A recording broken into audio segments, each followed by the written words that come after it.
Capítulo 17. Diário do Dr. Sevar, a continuação. Quando chegamos ao Berkeley Hotel, Van Helsing encontrou um telegrama, que havia chegado em sua ausência. Chegarei por estrada de ferro. Importante notícia.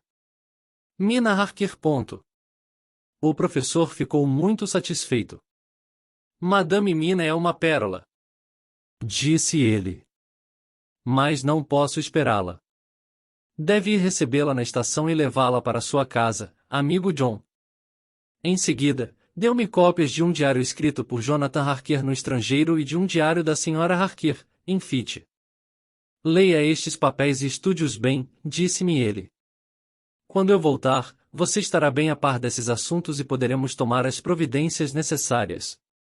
Cheguei à estação 15 minutos antes do trem chegar. Quando este chegou, fui reconhecido pela Sra. Harker, que fora avisada, em caminho, por telegrama, de que eu iria esperá-la na estação, em vez do professor Van Helsing. O senhor é o Dr. Sevar, não é? Perguntou-me. Reconheci-o pela descrição feita pela pobre Lucy. Corou, ao dizer aquilo, mas eu também corei e aquilo pareceu-nos pôr mais à vontade, como uma resposta tácita a ela própria. Peguei sua bagagem, que incluía uma máquina de escrever. Pouco depois, chegávamos ao hospício, onde eu mandara preparar um quarto e uma sala para a Sra. Harker. Diário de Mina Harker.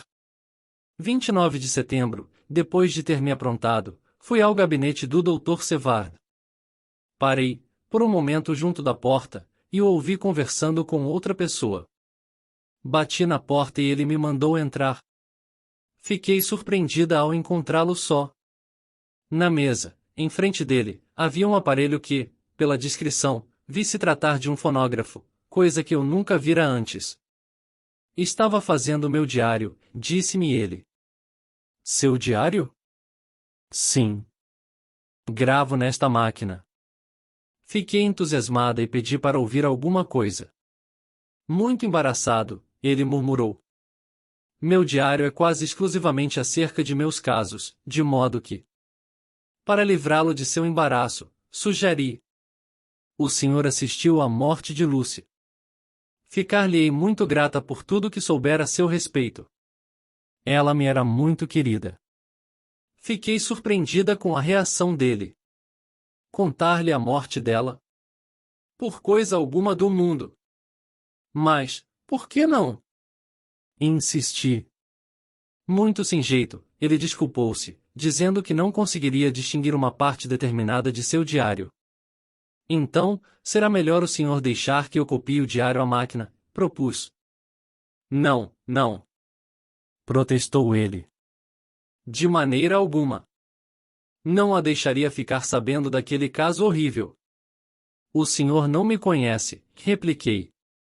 Quando tiver lido meu diário e o do meu marido, que datilografei, há de me conhecer melhor. Ele se pôs de pé e abriu uma gaveta, onde havia vários cilindros ocos, cobertos com cera escura. Tem razão, disse. Não confiei na senhora porque não a conhecia, mas agora já a conheço. Leve estes cilindros e os escute. Ele mesmo levou o fonógrafo para minha sala, onde o preparou para mim. Diário do Dr. Sevar.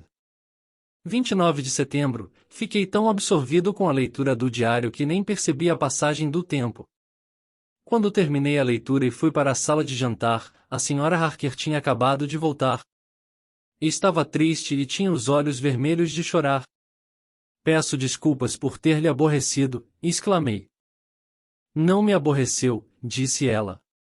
Mas fiquei profundamente comovida com o pesar demonstrado pelo senhor.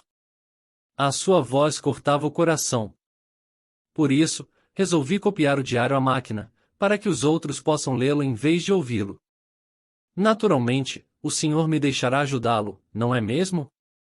Eu e Jonathan estamos trabalhando, noite e dia, depois que estivemos com o professor Van Helsing. Não devemos ter segredos entre nós. Devemos trabalhar juntos e termos completa confiança uns nos outros. Tem razão, concordei. Precisamos ser muito fortes, para executar a tarefa que temos pela frente. Mas, agora, venha jantar. Diário de Mina Harker. 29 de setembro, depois do jantar, fui com o Dr. Sevar para o seu escritório. Ele trouxe o fonógrafo e eu a máquina de escrever, e ele me deu as instruções necessárias. Se eu não tivesse lido o diário de Jonathan na Transilvânia, não acreditaria nessa horrível história da morte de Lucy. Felizmente, não tenho propensão para desmaiar. Vou tratar de escrever tudo, para que esteja pronto, quando o Dr. Van Helsing chegar, e disse, afinal, ao Dr. Sevar. Telegrafei a Jonathan, dizendo-lhe para vir para aqui, quando chegar a Londres, procedente de Fitch. O Dr. Sevar colocou o fonógrafo em pequena velocidade e comecei a copiar o diário, underline a partir do começo do 7º cilindro, tirando 3 cópias. Diário do Dr. Sevar. 30 de setembro, o Sr. Harker chegou às 9 horas. É muito inteligente, a julgar por seu diário, muito enérgico, também. Ele conseguiu as cartas entre o consignatário dos caixotes em Fitch e o transportador de Londres que se encarregou de sua remessa. É estranho eu nunca ter imaginado que a casa vizinha pudesse ser o esconderijo do conde. Havia muitos indícios, pela conduta do internado Renfield. Se tivéssemos sabido mais cedo, poderíamos ter salvo a pobre Lucy. Encontrei hoje Renfield sentado em seu quarto, com os braços cruzados, sorrindo. Naquele momento, parecia tão sadio como qualquer um de nós. Sentei-me ao seu lado e conversei com ele sobre vários assuntos que abordou com muita facilidade. Depois, por sua própria iniciativa, falou em voltar para casa, assunto que, ao que eu saiba, jamais mencionou, desde que aqui se encontra. É estranho. Sei que as suas crises correspondiam à presença do conde na propriedade vizinha. Que significará, agora, essa sua estranha calma? Desconfio dela. E, por precaução, determinei ao guarda vigiá-lo atentamente e ter uma camisa de força à mão. Diário de Jonathan Harker.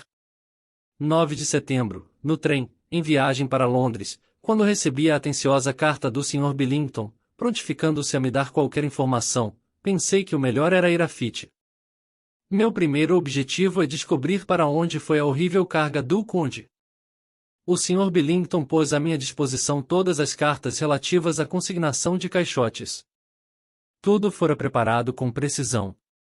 Vi a fatura em 50 caixotes de terra comum destinadas a experiências. Vi e copiei a cópia da carta a Lee Carter Patterson e a resposta. Depois, conversei com os funcionários da alfândega e da guarda costeira, que me falaram sobre a estranha chegada do navio, e me puseram em contato com os homens que tinham recebido as caixas, mas nada mais sabiam, exceto que as caixas eram pesadíssimas. 30 de setembro, depois de várias indagações, cheguei, pelo menos a uma conclusão, em todas as caixas vindas pelo Demeter foram colocadas na velha capela de Carfax. Ali deve haver 50 caixas, a não ser que alguma tenha sido removida, como receio, pelo que diz o diário do Dr. Sevar. Preciso procurar o transportador que levou as caixas de Carfax, quando Renfield atacou os homens. Diário de Mina Harker. 30 de setembro, Lord Godalming e o Sr. Maurice chegaram mais cedo do que esperávamos. O Dr. Sevar tinha saído, com Jonathan, de maneira que tive de recebê-los. Foi um encontro penoso, pela lembrança de Lucy. Dei a cada um deles uma cópia dos diários para lerem na biblioteca.